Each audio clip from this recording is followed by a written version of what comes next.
જગદીશભાઈ બદીજીએ કીધું કે અમારા દીકરાનો મેં સમૂહ લગ્નમાં પરણાયા છે. તંજનજીએ કીધું તેમને 100 વાર બોલવાનો અધિકાર છે કે તમે બચત કરો, ખોટા ખર્ચામાં બહાર નીકળો.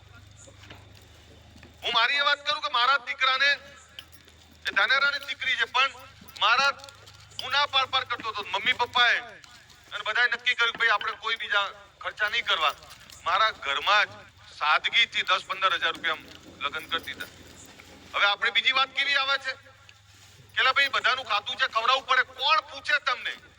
કોણે મેણું માર્યું? મને તો કોઈએ નહીં કીધું. તમે ક્યાં સુધી આમાં જીવશો? લોકો શું કહેશે? લોકો શું કહેશે? લોકોને કંઈ પડી નહીં.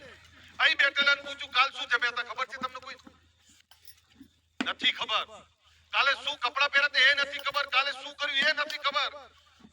તો આગલા દિવસનું યાદ ના હોય અને એવી વસ્તુમાં દેખાડા કરવા માટે જીવો છો. મારા દીકરાને એવો પૈણાવો છે કે 2 વીઘા ઓછી કરી નાખવી પડે પણ પૈણાવો છે. ડંકો કોણ વાગે સાહેબ? કોણે સાંભળ્યું? કોઈ દેહમાં ડંકો ક્યાં ગામમાં? અને એ લગ્નના ખર્ચા કર્યા પછી બધાએ કીધું કરું કે જબરું કર્યું.